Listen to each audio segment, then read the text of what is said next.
everybody, it's Chibi, and this is going to be an anime review on D-Frag. It's time for me to do my anime reviews of D-Fragging this anime. That was terrible, Chibi. Don't ever do a pun again. Go on to the freaking opening.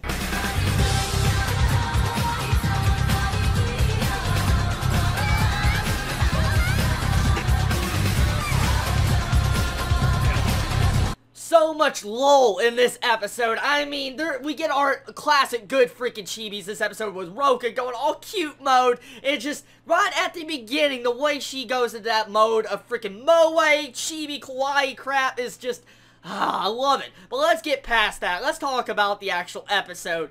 Now, I love the entire way of Chitose says, let's sabotage the other club. We gotta sabotage your game. I mean, read between the lines. We cannot win this freaking war. So, that was great. I like it. I mean, you got right at the beginning, okay, I'll pour water on the game and computer. It's like, no, you can't do that. You gotta put dirt in it. And you got our main character, Kenji. He's like, no, are you freaking evil? What's wrong with you all? Just, that comedy, that type of comedy is great. And you just, I don't know, something about it's really fresh to me, and so the comedy of this anime is keeping me freaking entertained and laughing, and just, when you get to see moe Roka just sit there, it's like, oh, I'm gonna go use my flames against him, and all of a sudden, she's like, no, you're not gonna do that. She puts her face down and starts pouting. It's so adorable, adorable. There's so many adorable moments in this episode, especially with Roka directing a freaking, like, analog game of, like, freaking Demon King and Hero trying to fight each other, father and son, which was freaking cool. I mean, the way she has that little freaking, like, director's, like, I guess, mustache on with the freaking nose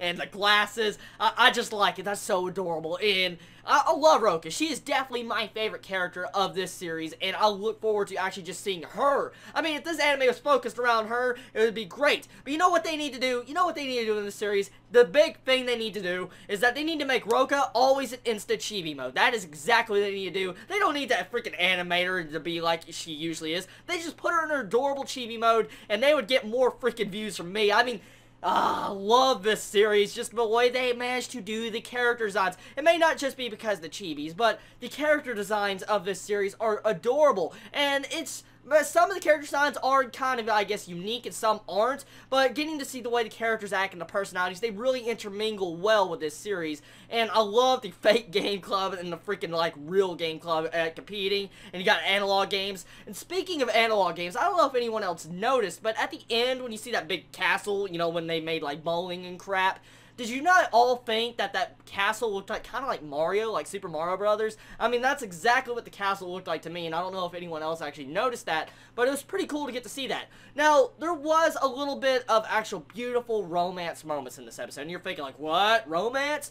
That ending, that beautiful, emotional ending with Roka and Kenji just sitting on top of the school building, look at everybody doing a folk dance and just dancing, and you see how basically they're just talking that beautiful piano music. I love classical piano violin music in an anime, and when they do it at a scene like that, it was really touching, but then they killed the entire moment when you see Roka with her freaking director's face on, which was cool, and when Kenji's like, oh, you must like that, like, no, not really, just, this anime, I don't know, something about it is so cute, adorable, and I really am trying to pinpoint why I love this series so much. It doesn't have the greatest plot, it really does not. It's mainly like a slice of life comedy almost, and pretty much that's exactly what it is. I wonder if it's going to evolve into actual romance though with Roka and Kenji. I mean, I see a lot of potential there, which would be pretty freaking cool, but one thing about romance that I gotta love is Ataru. Okay, Ataru is Kenji's best friend, and we got to see him again this episode, and he says, I lost to Earth's gravity. He's getting freaking crushed by Chitose with her freaking foot.